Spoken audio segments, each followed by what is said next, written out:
Bismillahirrahmanirrahim. Bismillah, alhamdulillah, wassalatu wassalamu ala rasulillah Sayyidina Muhammad ibn Abdillah wa ala alihi wa ashabihi wa azwajihi wa dhurriyatihi wa ahli baitihi wa man tabi'ahum bi ihsan ila yaumil qiyamah.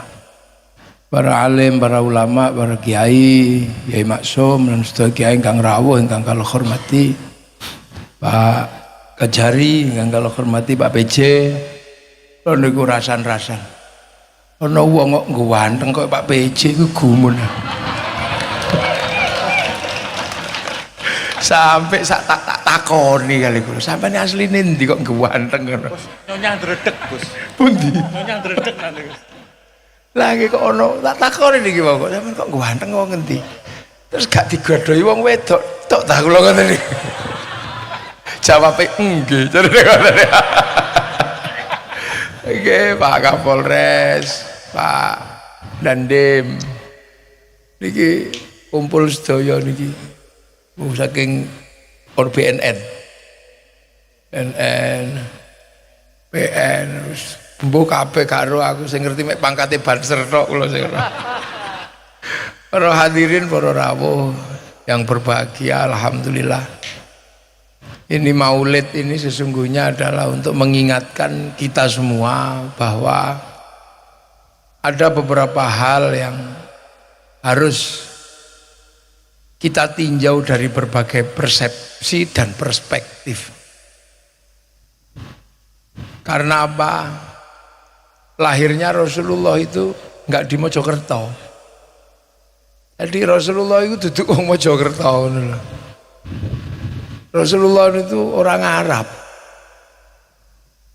Arab itu enggak di sini, di sana. Penerbangan aja 9 jam dari Surabaya pakai pesawat. Pertanyaan pertama biasanya yang muncul, kenapa Nabi itu lahirnya kok neng Arab? Apa enggak kalah bagus Mojokerto? Kenapa kok di Arab? Kok di Makkah? Jawabannya cuma satu. Ya karena Nabiullah itu Nabi terakhir. Nabi Muhammad itu Nabi terakhir. Nah, tugas Nabi terakhir itu apa?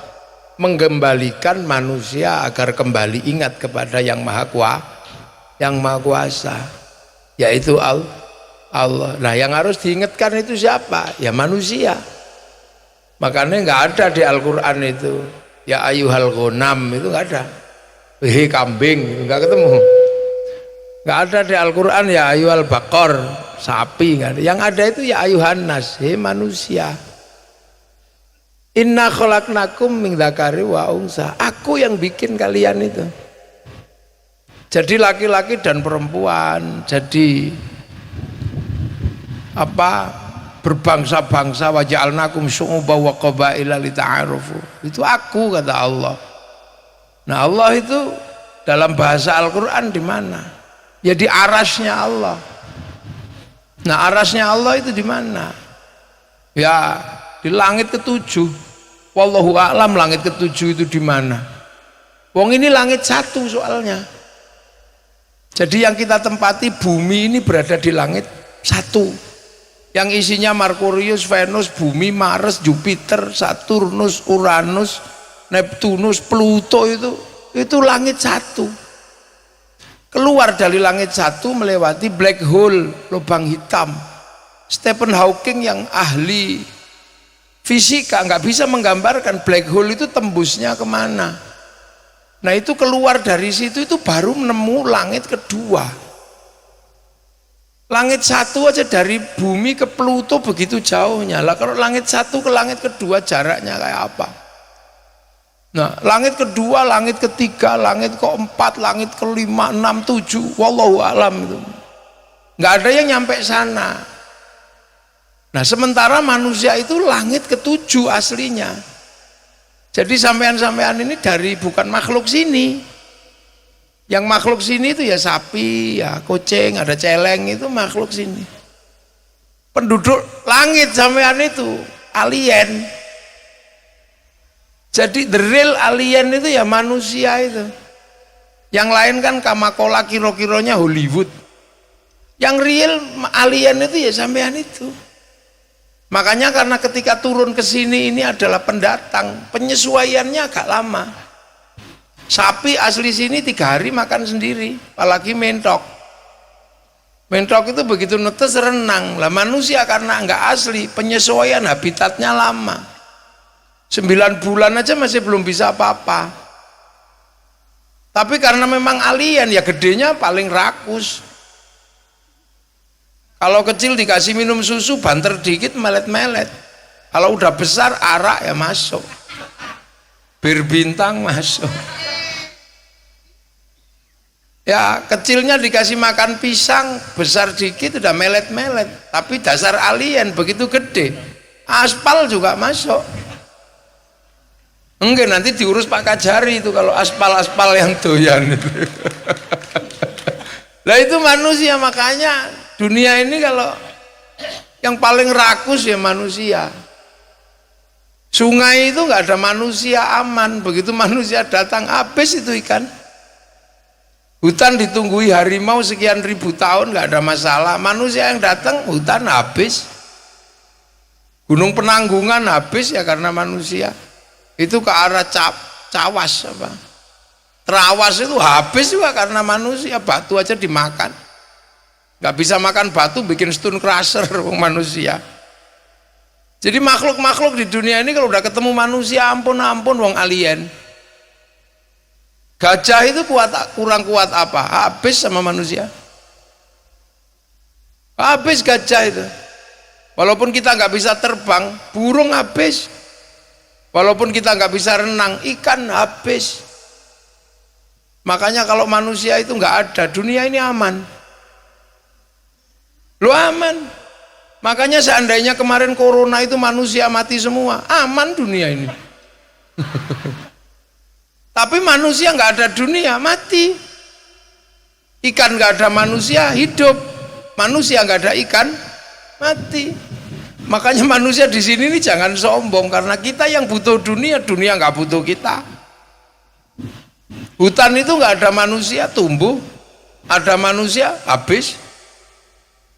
Chernobyl itu dulu habis karena ada manusia di situ. Begitu manusianya pergi, sekarang hidup Chernobyl. Coba kita ditinggal serangga gitu. Serangga habis dari muka bumi. Paling usia kita cuma 2 minggu udah habis. Nah, nggak ada penyerbukan. Kita mau makan apa? Buah-buahan nggak ada, nggak ada yang nyerbuk.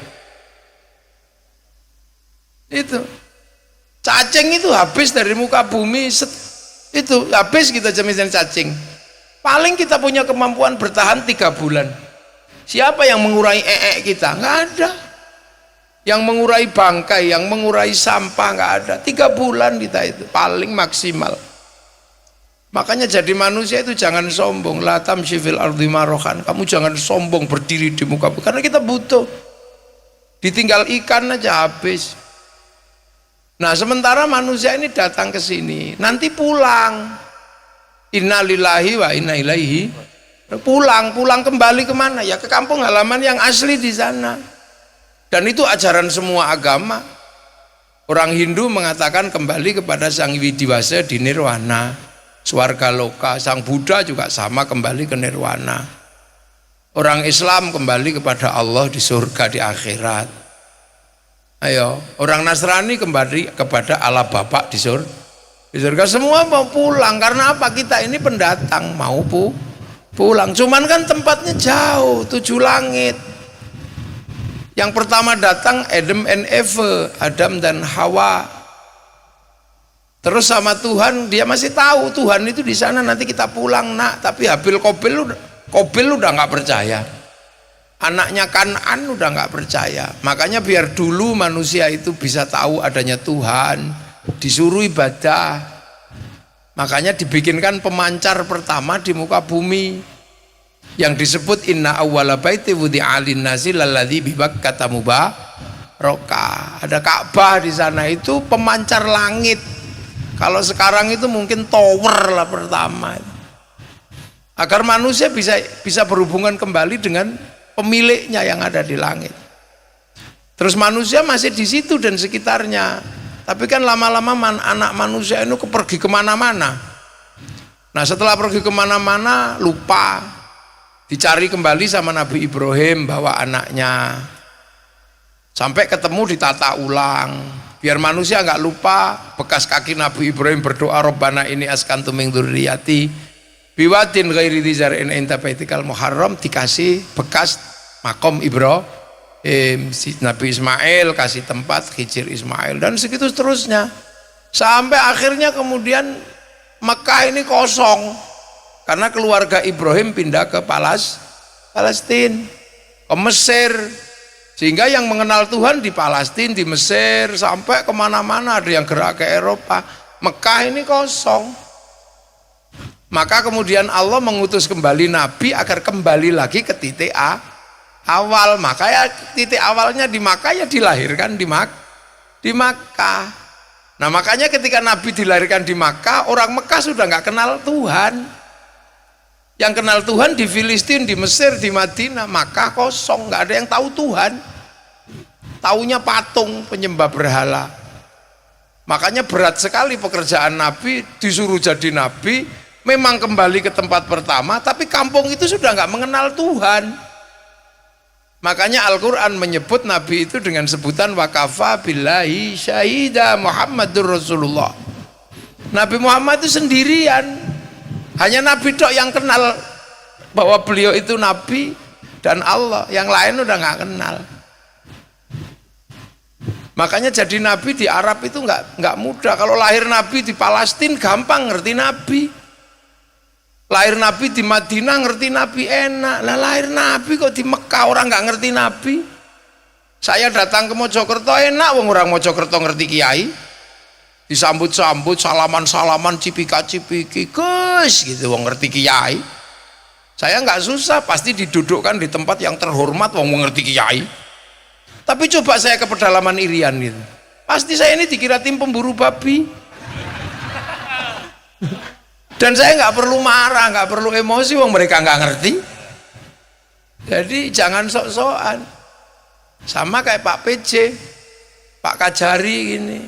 Kalau di sini semua orang ngerti, coba pakaian biasa, jalan di Surabaya. Wah itu dikira berburu apa gitu. Nah sama, makanya Nabi ya nggak dikenal. Jadi lahir di Mekah itu berat, Nabi itu beratnya luar biasa. Hidup di tengah masyarakat yang nggak kenal Nabi. Sudah begitu ajarannya rumit. Karena ajaran Islam itu paling nggak cocok sama orang Mekah. Orang Mekah itu nggak cocok dengan ajaran Islam.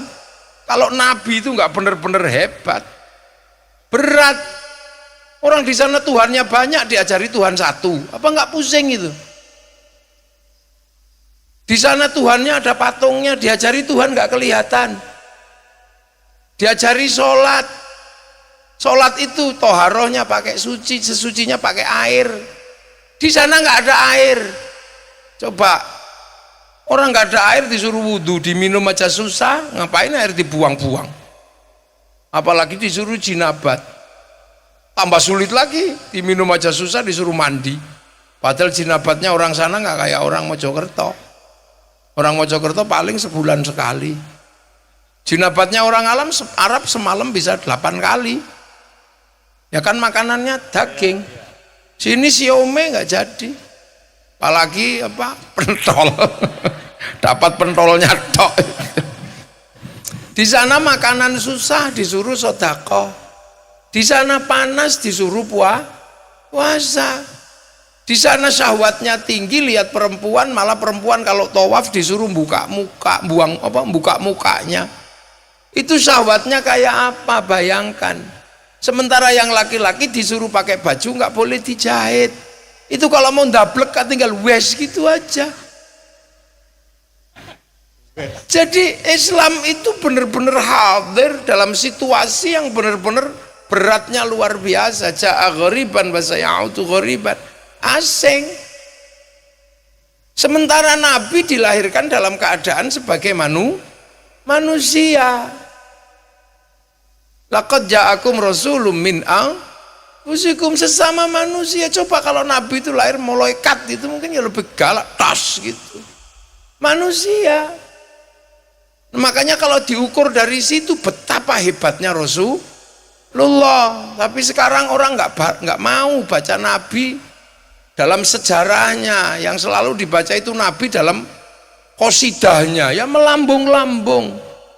Cerita Nabi itu menjadi heroik betul kalau dalam qosidah. Tapi begitu dari sisi manusia, Nabi itu beratnya luar biasa.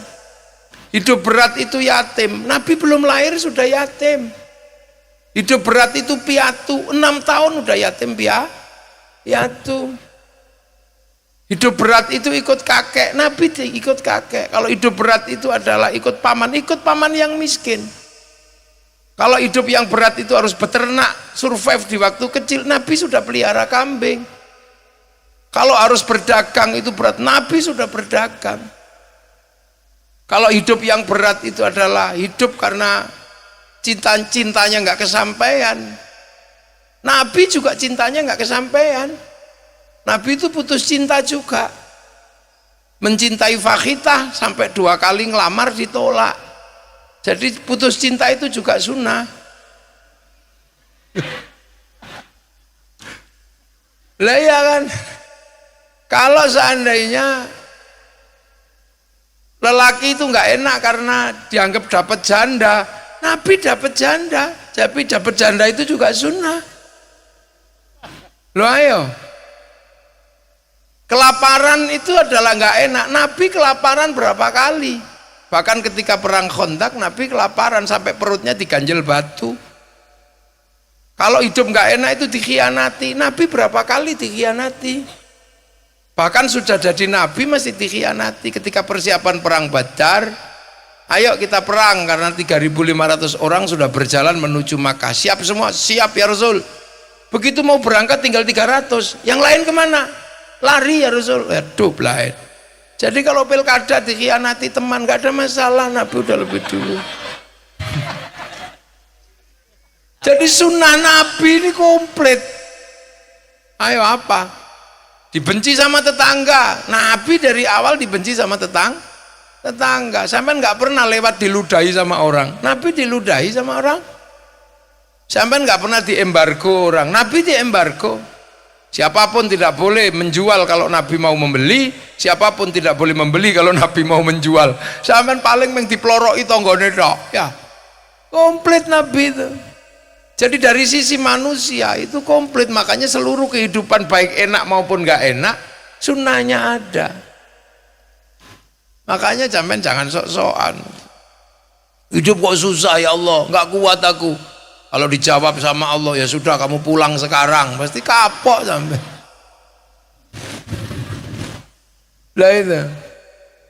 Nah itu makanya Nabi itu mengalami fase kehidupan yang luar biasa berat. Tapi Nabi mampu mengemban visi kenabian yang tadinya nggak ada air suruh jinabat mau, panas mau suruh puasa. Tuhan banyak bisa diajari Tuhan satu. Dari sisi itu orang-orang bukan Islam pun mengakui betapa hebatnya Rasulullah. Tapi kalau membicarakan Rasulullah dari sisi manusia, bisa dibully kita itu sekarang. Saya pernah dibully gara-gara membahas Nabi dari sisi manusia. Padahal laqad ja'akum rasulun min anfusikum. Tapi bedanya Nabi, azizun alaihi ma'anittum harisun alaikum bil mu'minina raufur rahim. Semangatnya luar biasa untuk mencintai. Karena apa? Mengembalikan manusia kembali ke jalan Allah, rahmatan lil alamin. Makanya setelah itu Rasulullah mampu akhirnya punya teman yang banyak, disebut walladzina ma'ahu, orang-orang yang hidup bersama Rasulullah. Yang nggak terima disebut kufar. Setelah itu konflik, langsung rukun, terjadi rekonsiliasi. Ruhama'u bainahum tarahum ruka'an sujadai yabtaghuna fadlan minallah wa ridwanan simahum fi wujuhi min atharis sujud. Terjadi rekonsiliasi, saling mengasihi. Yang tadinya kafir menjadi muslim, yang tadinya muslim tetap yang tadinya mu'alaf, punya anak masih mu'alaf, baru punya anak mukallaf. Yang tadi kecil mukallaf Sayyidina Ali, rukun di antara mereka jadi satu. Abu Bakar nggak pernah ribut lagi sama siapa budaknya yang namanya Bilal, semuanya rukun, saling menghargai. Nah itu kemudian terjadi sebuah konsep kehidupan yang disebut dengan masyarakat madani, masyarakat yang hidup secara merata, setara, sepenanggungan, nggak ada kasta, nggak ada kelas, nggak ada apa, semuanya menyatu. Itu pelajaran dari Rasulullah. Bilal yang kulit hitam pun bisa naik ke atas Ka'bah adzan, karena Bilal paling bagus suaranya dan ketepatan waktunya Bilal nggak pernah geser. Khalid bin Walid yang tadinya musuh Islam masuk Islam jadi panglima perang. Jadi itu rekonsiliasi besar. Jadi Nabi ini merekonsiliasi ruhama ubainahum. Nah setelah ini terjadi rekonsiliasi, Islam digambarkan akan pergi kemana? Keluar dari jazirah Arab. Dzalika mathaluhum fit Taurat wa mathalum fil Injil kazar'in. Islam itu digambarkan nanti itu seperti tanaman.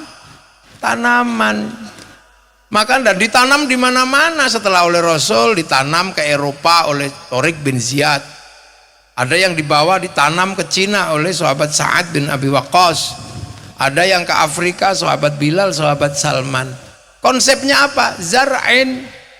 Makanya ketika dibawa ke sini para wali menyebut Islam itu seperti tanduran, lir-ilir tandure wusu mil tandur. Kenapa tandur? Karena bahasa Arabnya zar'in itu tanduran.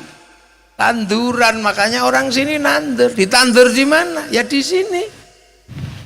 Di mana? Di bumi Majapahit, karena waktu itu penguasa terbesar di Nusantara itu Majapahit. Tempatnya di mana? Mojokerto. Jadi Mojokerto ini pusat kekuasaan terbesar, imperium terbesar yang menguasai hampir sepertiga dunia waktu itu. Jadi nggak main-main jadi orang Mojokerto ini. Nggak boleh orang Mojokerto melupakan bahwa kita ini pernah punya negara besar namanya Majapahit. Cuman kayak gini nggak ada lagi yang nyeritain. Semua orang menceritakan bangsanya masing-masing. Orang sini malah suka menceritakan bangsa orang. Ada beberapa orang yang selalu menceritakan kakeknya di Yaman, lupa punya kakek di Indonesia. Tiap hari. Ada yang Isra Mi'raj 70 kali, ada yang ini menceritakan. Yang Ikhwanul Muslimin lebih suka menceritakan bangsa Mesir. Yang Hizbut Tahrir lebih suka menceritakan bangsa Filistin. Padahal bangsa-bangsa besar itu selalu menceritakan bangsanya. Amerika kenapa besar? Karena dia menceritakan bangsanya. Bagi yang nggak tahu sejarahnya diceritakan oleh Hollywood. Mulai dari Wild West sampai The Last of the Mohican diceritakan. Gagal di Vietnam dia bikin Rambo 1 sampai 6. Gagal dengan Irak dia bikin Hot Shot 1 sampai 2. Gagal dengan terorisme bikin 12 Strong. Cina membicarakan bangsanya dari dulu, sejarahnya diceritakan mulai ular hijau sampai ular putih.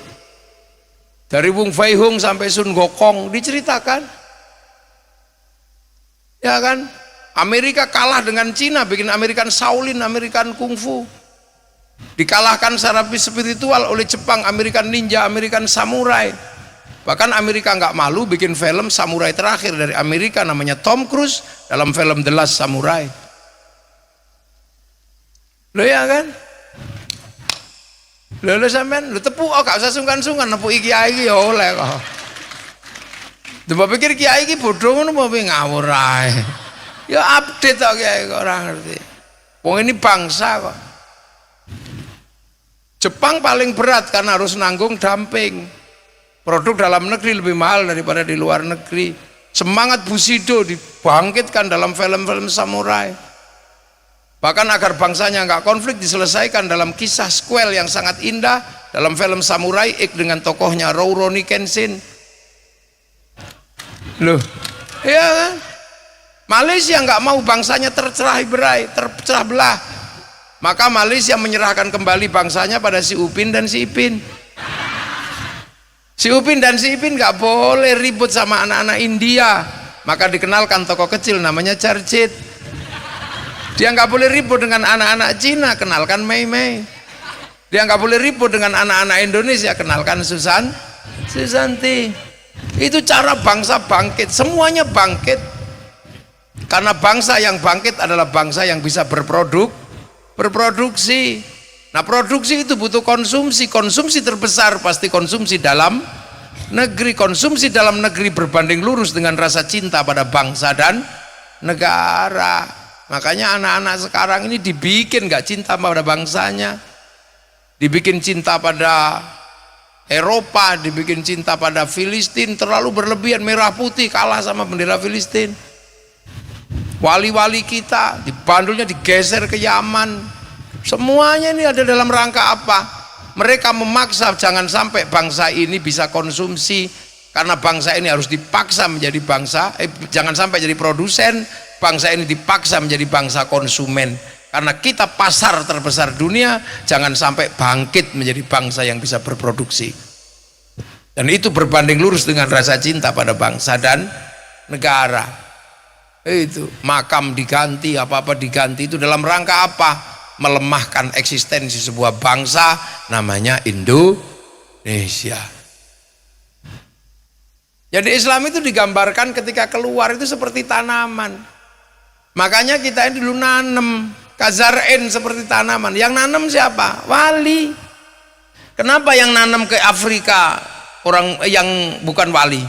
Kenapa yang nanem ke Eropa panglima perang? Kenapa yang nanem ke Cina sahabat Sa'ad? Tapi satu-satunya yang unik itu yang nanem ke Indonesia itu wali. Kenapa wali? Karena di sini Majapahit. Majapahit agamanya Hindu.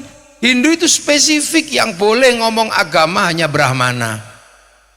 Kasta kesatria gak boleh ngomong walaupun raja. Agama bukan wilayah kesatria. Apalagi Wesya, pegawai, gak boleh ngomong agama. Apalagi Sudra, Sudra dilarang ngomong agama. Sudra itu siapa? Petani dan pedagang. Sekaya apapun seorang pedagang, dia Sudra. Makanya Sudra gak boleh ngomong agama. Sehingga gak mungkin orang Sudra diajak ngomong agama. Makanya kalau ada cerita Islam disebarkan oleh saudagar, itu bohong. Secara epistemologi pengetahuan itu nggak masuk. Dalam sosiologi pengetahuan juga nggak masuk. Dalam antropologi pengetahuan juga nggak masuk. Karena apa? Sudra tidak boleh ngomong agama. Apalagi kasta paria. Paria itu pengemis, hidupnya minta. Ada di bawahnya kastanya itu lebih parah lagi, namanya kuca. Dia nggak minta tapi ngutil. Makanya yang suka ngentit itu kastanya kuca. Apalagi ngentit bansos itu kuca. Di bawah kuca ada meleka. Meleka itu maling tapi masih malu, tutupi mukanya gelap-gelap. Ada meleka. Meleka itu begal, sudah nggak malu apa-apa. Nah, kasta tertinggi itu Brahmana. Brahmana itu punya ilmu namanya cakti atau sakti. Makanya yang bisa ngimbangi Brahmana itu wali, karena wali punya karomah. Makanya wali dan Brahmana ini berimbang. Tapi berhubung karena bukan kesatria, bukan yang suka kelahi, maka wali ini bernegosiasi dengan cara wali, penuh kealiman, penuh ilmu. Makanya negosiasi budayanya jalan di sini karena para wali. Nah, wali itu siapa? Ya, wali itu orang-orang yang kalau butuh sesuatu download. Loh, kan manusia itu dari langit ketujuh. Di langit ketujuh ada cloud atau pusat data. Pusat data dunia itu ada di cloud sana. Nabi pernah ditengokin ke sana, ini loh cloudku, catatan duniaku itu ada di sini, kata Allah. Allah menyebut Lauhil Mahfud. Orang Yahudi Nasrani menyebut Tabut Sulaiman. Orang Yunani menyebut kotak Pandora. Orang Jepang menyebut kantong Doraemon. Nah, itu pusat data. Makanya Nabi wali itu kalau butuh itu download, browsing. Qalu rabbuna Allah tsumma istaqamu tatanazzalu alaihimul malaikah alla takhafu wa la tahzanu. Qalu rabbuna Allah tsumma istaqamu, terus istiqomah gini. Makanya ada yang 3 tahun, ya Allah, ya Allah, ya Allah, ya Allah, ya Allah, ya Allah. Sunan Kalijaga 3 tahun download itu. Makanya paketannya besar wali-wali itu. Nah, sampean kalau tidak download langsung tidur. Maka nggak punya paketan, ya Allah, ya Allah, ya Allah, ya Allah itu. Loh, iya kan? Manusia itu kan dalam teknologinya kan seperti handphone. Seperti handphone manusia itu. Manusia itu punya nyawa, terhubung dengan cloud, dengan pusat data. Handphone punya kartu terhubung dengan satelit. Cuman masih di langit ke-1 satelit itu. Nah, kartu itu terhubung dengan satelit bisa hidup, yang penting punya data. Makanya kartu itu bisa melakukan apa saja. Tapi hati-hati jejak digitalnya ada, diem-diem gitu ya ada, yang bayar pulsa. Makanya manusia itu ngelakuin apa saja ya terdaftar di sana, wong terhubung. Alastu birabbikum qalu bala syahid. Nah, ya udah aku jadi saksi Allah. Itu kan waktu diregister. Manusia turun dikasih paketan. Hartanya sekian, jodohnya ini, nyawanya sekian. Paketannya habis ya kick, habis. Handphone juga sama bawa paketan, makanya handphone bisa kirim gambar, kirim foto, kirim berita, bisa browsing, bisa download. Nah, kalau punya wifi lah, kalau nggak punya paketan, cari wifi gratisan ke warung.co.id. Sama dengan manusia, bisa kirim doa, kirim gambar, kirim apa, kirim Al-Quran, karena Al-Quran itu juga downloadan. Quran itu dari Lauhil Mahfud, bal huwa Qur'anum Majid fi Lauhim Mahfud. Makanya di password Quran itu alif lam mim nun kaf ya ain shad itu passwordnya. Makanya sampean mau belajar print out apa belajar password ada. Kalau belajar print outnya ya belajar ilmu tafsir. Kalau mau belajar passwordnya belajar algoritma dan coding Al-Quran. Rumusnya abjadun hawazun. Kitabnya Al-Aufaq Mamba'u Usulul Hikmah. Bentuk paling sederhana adalah wafak atau raja. Kiainya beda-beda, kiai coding. Makanya kadang yang nggak paham itu suka ribut. Ini musyrik gimana? Wong itu belajar coding kok musyrik. Kalau menguasai coding, menguasai dunia. Sekarang dunia semuanya pakai algoritma dan coding. WhatsApp tahu codingnya, dia bisa menguasai informasi. Dia bisa mengambil koran, dia bisa mengambil televisi, dia bisa mengambil apa saja. Tiba-tiba koran hilang, televisi hilang, besok toko juga hilang karena diambil oleh Mark Zuckerberg, karena dia menguasai coding dan algoritmanya. Dan itu urusannya urusan konversi uang. Dari Indonesia dalam 1 bulan dia dapat keuntungan 200 triliun. Makanya Cina nggak mau kalah, dia belajar coding juga. Begitu algoritma disepakati, dia pakai coding dalam negeri. Ya, dia pakai coding dan algoritma mereka. Dia nggak mau pakai algoritma Amerika, sehingga dia bisa lawan Amazon pakai Alibaba, dia bisa lawan Facebook pakai QQ Ren, dia bisa lawan WhatsApp pakai WeChat. Itu duit semua. Dan kita nggak pernah belajar di situ, dikit-dikit musyrik karena bodoh itu tadi. Lo coding itu penting makanya. Lah makanya Quran ini bisa dibagi, bisa dikirim, bisa didoakan. Kalau kita punya paketan, kalau nggak punya ya pakai wifi-nya Nabi, wifi-nya wali. Namanya apa? Tawassul ila hadrati ila ruhi. Itu sebenarnya adalah wifi gratisan karena Nabi wali itu downloadnya serius. Makanya sampean jangan main-main sama wali. Wali itu paketannya besar. Sampean kalau macam-macam dihack, rampung. Lah ya kan, makanya hati Nabi wali-wali itu tahu hati orang, Nabi tahu hati orang. Karena sampean bisa diretas. Makanya malaikat kalau nyari orang nggak susah, tinggal di Sherlock selesai. Langsung paketnya on off kick, ngono sudah selesai. Loh makanya kalau kita pakai wifi-nya Nabi, wifi-nya wali, tawassul, kita bisa kirim doa. Ada yang nggak percaya, masa Fatihah dibagi-bagi ke seluruh dunia, wa ila jamil. Jangankan Fatihah, wong tinju atau sepak bola aja bisa dibagi.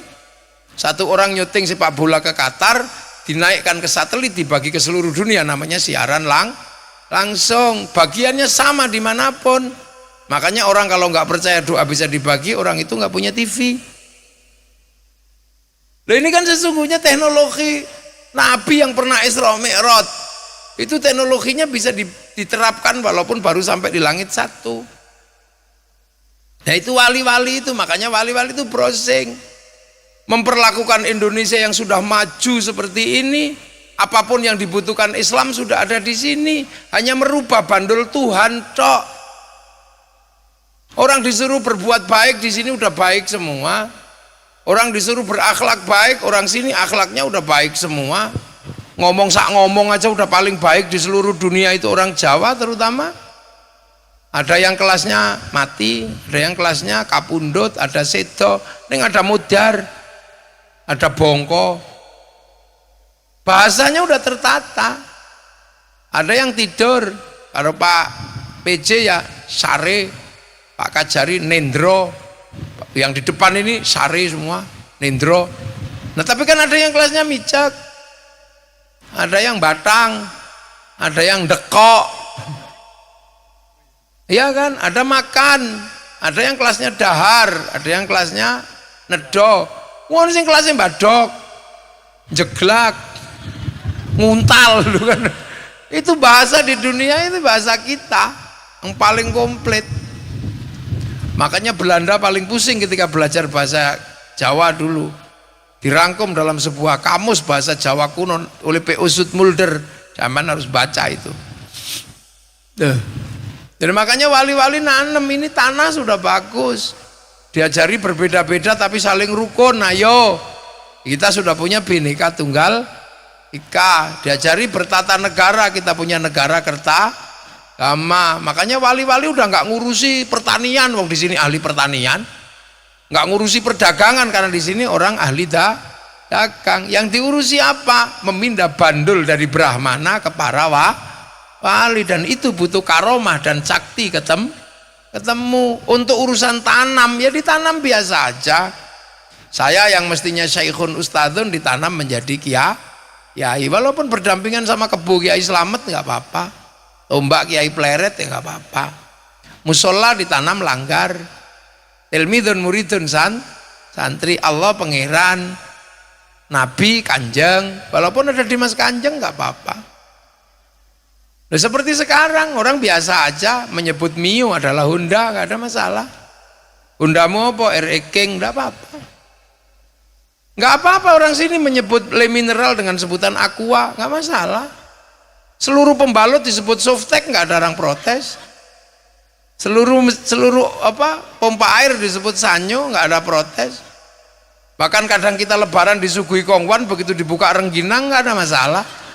Itulah Indonesia, wong Jawa. Makanya ngono ora paham, ora Jawa.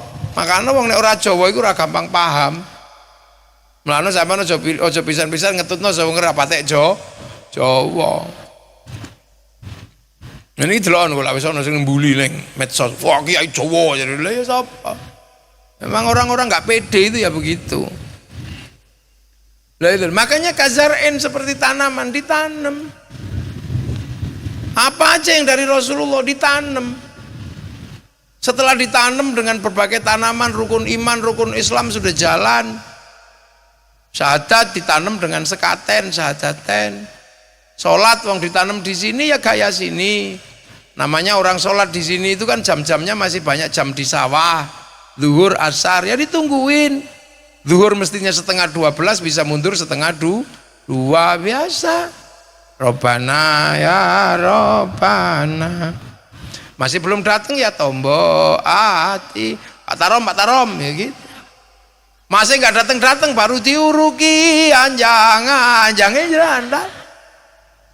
Habis sholat zikir la ilaha illallah la ilaha illallah. Loh kenapa pakai gedek-gedek? Ya ini nanam zikir. Kenapa gedek-gedek? Lah orang sini kalau nggak gedek ngantuk.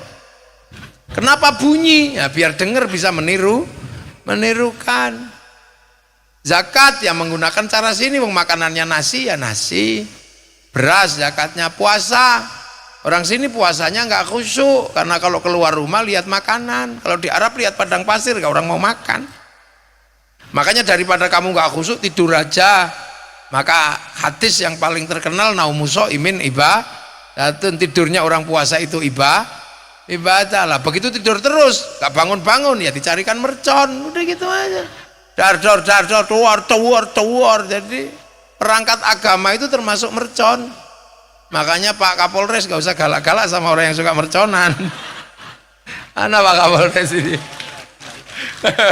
Mercon itu perlengkap. Kalau teroris ditangkap, kalau mercon kan hiburan.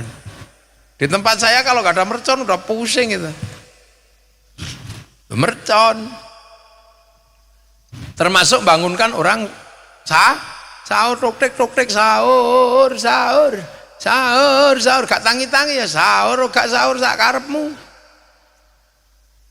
Habis lebaran halal halal ya orang sini. Kenapa? Karena hidupnya komunal, setiap hari ketemu, ada yang mentoknya di tempat tetangga.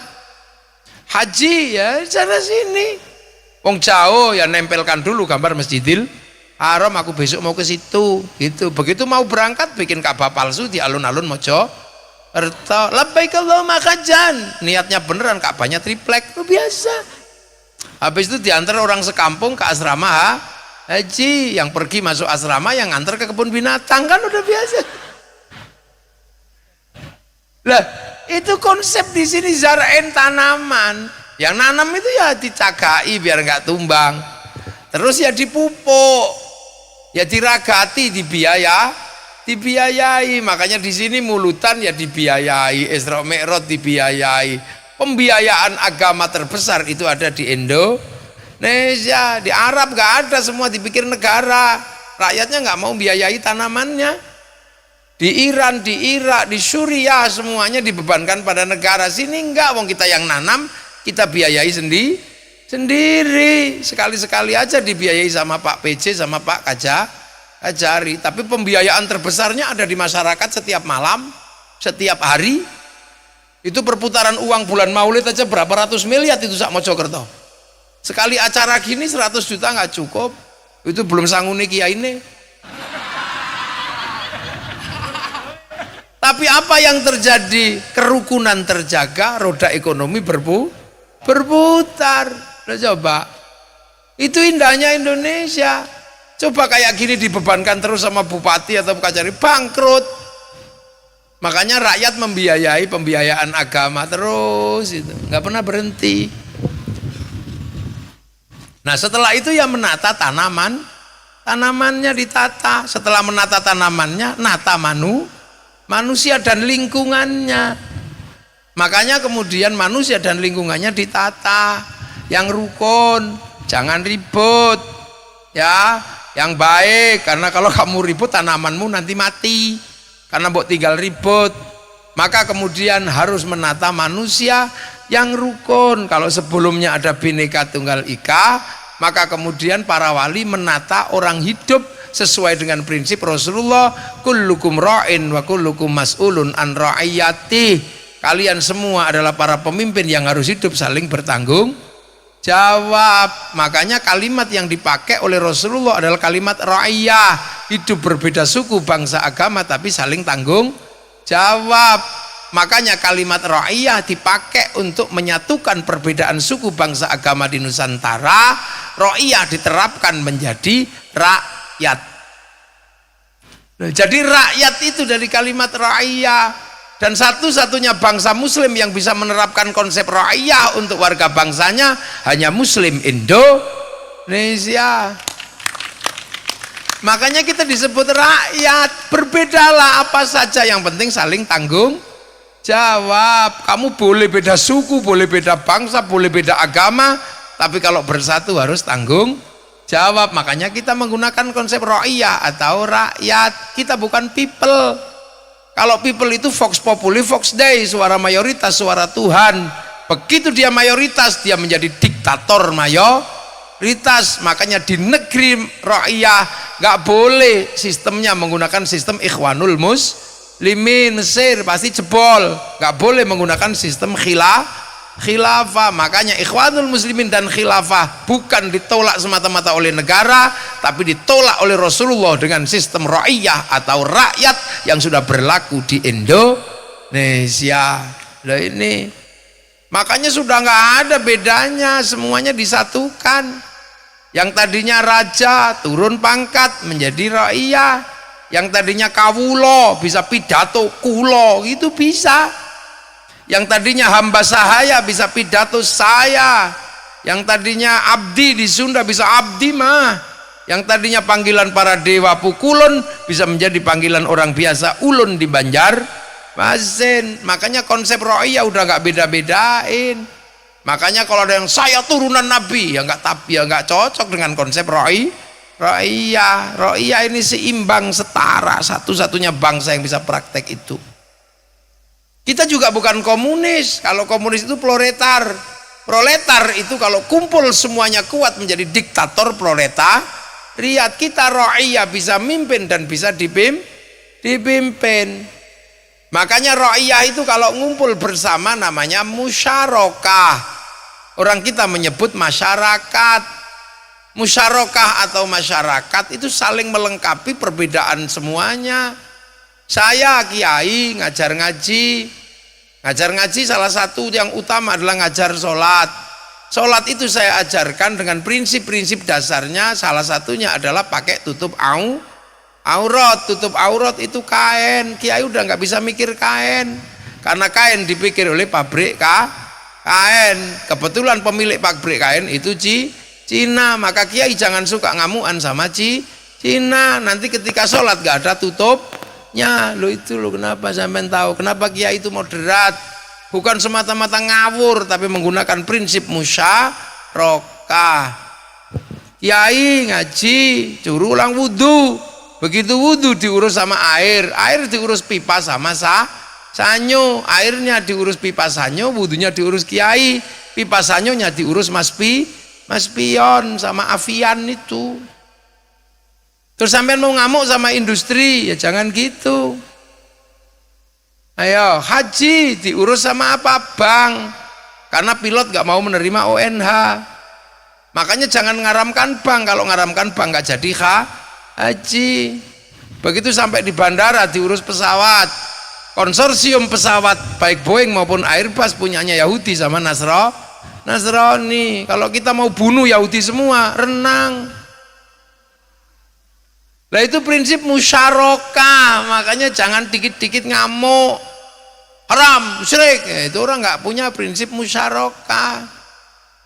Walaupun kita bisa tanpa harus bantuan mereka, tapi umat kita nggak bisa. Sampean mungkin bisa pakai kain tenun, tapi umat sampean apa bisa? Enggak, semuanya pakai produk industri. Sampean penerbang bisa pakai kayu dari Mojokerto, pakai kulit kambing Mojokerto, tapi paku pinesnya itu Cina. Loh, itu prinsip musyarakah. Karena apa? Orang harus bersekutu. Nah prinsip itu berjalan di Indonesia, di Nusantara waktu itu. Nah kalau kemudian sampean mau bersekutu untuk membangun konsensus bersama, lakukan pembicaraan yang baik, wasyawirhum fil amri, maka lahirlah konsep musyawarah. Nah kalau mau musyawarah ya harus dengan prinsip ra'iyah atau rakyat, berbeda-beda saling tanggung jawab. Prinsip ra'iyah itu apa kalau mau musyawarah? Sampean mau jadi kepala desa, ya daftar yang penting. Gak usah bilang saya keturunan ini, nggak penting. Yang penting kamu daftar, pasti diterima. Setelah itu cari teman yang banyak, kalau nggak bisa nyari beli, udah gitu aja. Loh enggak, itu kan demokrasi prosedural. Sampean mau jadi DPR, ya udah yang penting daftar. Nggak usah bilang kamu aku agama kisukin, nggak usah daftar. Kalau punya teman ya cari teman, kalau nggak punya teman beli. Mau jadi wali kota sama, mau jadi bupati sama, nggak ada peduli kamu sukunya apa, agamanya apa. Terbuka ruang bebas, ra'iyah bisa berkompetisi untuk apa? Terlibat dalam perwakilan musyawarah. Ya cuman hati-hati, namanya jangan politik, tapi jer besuki mawa beyo gitu aja. Ragat Pak polisi sama Pak tentara nyarinya susah. Pak Kajari nggak akan ketemu, wong namanya uang bensin. Kalau diterima kiai namanya bisyaro. Kalau diterima masjid namanya sumbangan. Jadi nggak usah ribet. Pokoknya kalau namanya bisyaro nggak usah dicari-cari. Kalau namanya sudah uang bensin nggak usah dicari, nggak ketemu. Nah itu musyawarah. Makanya prinsip itu berjalan di daerahnya para wali. Makanya teritorinya disebut wilayah, karena yang nata itu semua adalah para wali. Dan teritori itulah yang sekarang kemudian kita kenal dengan nama NKRI, Negara Kesatuan Republik Indonesia. Indonesia. Bedanya di mana dengan yang lain? Arab satu bangsa pecah puluhan negara, Cina satu bangsa pecah puluhan negara, Afrika satu bangsa pecah puluhan negara, tapi kita puluhan bangsa, suku dan agama mampu bersatu dalam satu negara kesatuan Republik Indonesia. Loh, itu bedanya. Makanya kalau sampai negeri yang mencontoh Rasulullah paling kompleks dan paling konkret itu Indonesia. Saudi ditinggal Rasulullah kembali jadi kerajaan. Arab dan sekitarnya, Yaman dan sekitarnya sana menggunakan prinsip komunis. Kita sendiri yang menggunakan prinsip ro'iyah sampai hari ini. Makanya di sana tawur, di sini rukun. Makanya ibarat tanaman tumbuhnya paling banyak dan paling bagus di Indonesia. Akhraja syat'ahu fa'azarahu fastagladhu fastama'ala suqih yu'jibu zurru'a liyaghidhu bihimul ufar. Tanamannya paling bagus di Indonesia. Orang sholat paling banyak Indonesia, orang haji paling banyak Indonesia, orang hafal Quran paling banyak Indonesia, masjid paling banyak Indonesia. Hari ini tanaman paling banyak. Makanya jangan macam-macam sama kita Indonesia. Orang nggak ada yang ngomongin ini karena malu, takut. Karena ada sekarang itu orang yang lebih Arab mengklaim Indonesia itu miliknya. Jadi kita lebih sungkan sekarang. Merah putih kakek kami yang buat. Kakekmu yang mana? Pulau Indonesia anaknya Tarim. Tarim itu di mana? Negeri bangkrut kayak begitu kok diunggul-unggulkan terus, gak ada habisnya. Aspal aja nggak ada. Itu kayak masuk ke hutan dari Belanda, Dawar Blandong itu. Ya jangan gitu. Kita ini semuanya harus tahu Islam itu sudah berkembang kemana mana kan gitu. Makanya Bung Karno dulu ketika habis Hitler jatuh tahun 48, Bung Karno dipaksa ikut Amerika apa ikut Soviet. Bung Karno enggak, kami di tengah, kami punya Pancasila. Bung Karno pidato di sidang tahunan PBB, berani beliau pidato, bangsa yang baik adalah bangsa yang tidak merusak dunia. Sekarang saya lihat Amerika sama Soviet merusak dunia dengan perang dingin. Bangsa yang tidak bagus adalah bangsa yang falsafahnya tidak bagus. Berarti Declaration of Independence-nya Amerika nggak baik, manifesto komunisnya Soviet tidak baik. Ingat, kami punya Pancasila, rukun antar bangsa, suku dan agama. Ganti Declaration of Independence dan manifesto komunis dengan Pancasila. Bung Karno pidato, berani. Karena apa? Rakyatnya berani. Apakah kita akan berkiblat kepada Eropa untuk merubah Indonesia? Enggak. Dituliskan dalam sebuah novel, Salah Asuhan. Apakah kita akan berkiblat dengan cara Belanda? Tidak. Tenggelamnya kapal Van der Wijk. Apakah kita akan membangun Indonesia berkiblat kepada Arab? Tidak. Di bawah lindungan Ka'bah. Apakah murni kita bangun dengan cara Indonesia? Enggak. Siti Nurbaya. Kita punya Pancasila. Yang tertinggi tetap ketuhanan yang maha esa. Tuhan tetap yang tertinggi, baru setelah itu manusia, karena dunia ini perputaran urusannya sama manusia. Kenapa ada kursi pabriknya besar-besar? Karena ada bokong manusia. Kenapa ada speaker pabriknya gede? Karena kuping manusia. Kenapa ada industri makanan? Karena mulut manusia. Kenapa ada pabrik pempes? Karena manusia. Kenapa ada bunga? Karena mata manusia. Dunia ini perputaran manusia. Maka urusan kedua adalah urusan kemanusiaan. Tapi manusia nggak independen, dia harus bersatu dengan yang lain. Pengen cantik harus rukun sama orang Prancis, karena kalau bedak Mojokerto belunteng kabeh beras ditumbuk. Sampean kalau mau terbangannya bagus harus rukun sama sonnya Amerika apa sonnya Jepang. Mau kelihatan cakep harus pakai kupluk putih produk Cina. Biar banser tentara sama polisi kelihatan bedanya, harus patuh sama merek Butterfly, mesin bordirnya Cina. Lu rukun semua. Kita bisa rukun karena pakai make. Ini semua manusia itu. Maka manusia nggak bisa hidup tanpa persatuan. Maka prinsip berikutnya kalau terkait dengan manusia harus ada persatuan. Tapi persatuan tidak boleh saling menindas, tidak boleh saling mengingkari, tidak boleh saling menafikan. Prinsip yang bisa dipakai agar manusia itu sama, setara, saling menghargai, prinsip ro'iyah atau rakyat. Berbeda suku, bangsa, agama tapi saling tanggung jawab. Makanya prinsipnya adalah kerakyatan. Tapi orang tidak mudah menerima perbedaan. Orang tidak mudah menerima orang lain itu berbeda, pengennya seperti dia semua. Makanya perbedaan itu hanya bisa dipimpin oleh hikmah, karena hikmah adalah keluasan hati menerima kehendak Tuhan dengan tetap mengharap kebaikan orang lain. Maka kerakyatan dipimpin oleh hikmah. Itu pun harus bijaksana, nggak boleh cukup bijak sini. Mentang-mentang perwakilan daerah kampung mana itu aja yang diurus, nggak boleh, harus bijaksana. Itu pun harus dimusyawarahkan, permusyawaratan. Itu pun harus masih pakai untuk mensortir yang baik yang buruk semuanya. Itu baru tercipta namanya keadilan. Maka prinsip Pancasila adalah prinsip hidup bersama, saling berbeda, saling tanggung jawab di bawah kehendak Tuhan. Dan itulah yang dikehendaki oleh Rasulullah, dan kita mencontoh Rasulullah secara kompleks dan konkret ada di Indonesia. Maka jangan kau bilang negeri ini tauhid, mereka tak tapuk lambimu. Loh, makanya berhubungan dengan negara, kita punya MPR apa, ini negara kita. Makanya jangan sampai kemudian ada orang mengatakan ulama yang dekat dengan kekuasaan ulama ulama anjing. Iya, kami anjing semua nggak apa-apa, tapi kami bukan babi.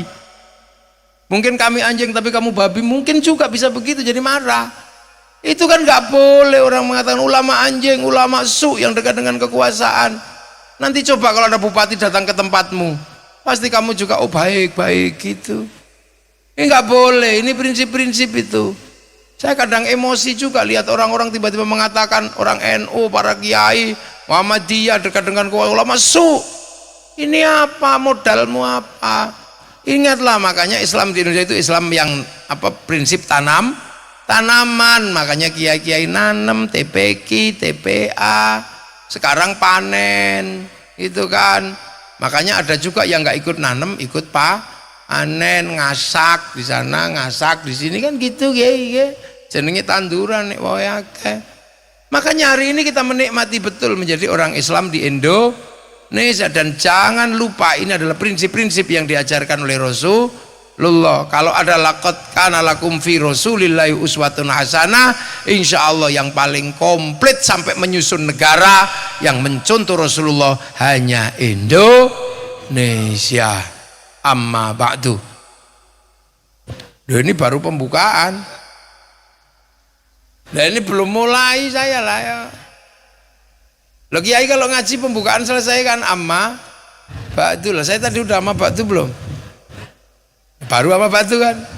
Nah ya itu. Jadi kalau ada yang sekali lagi mengatakan oh ini negeri tauhid, negeri apa? Nggak ada.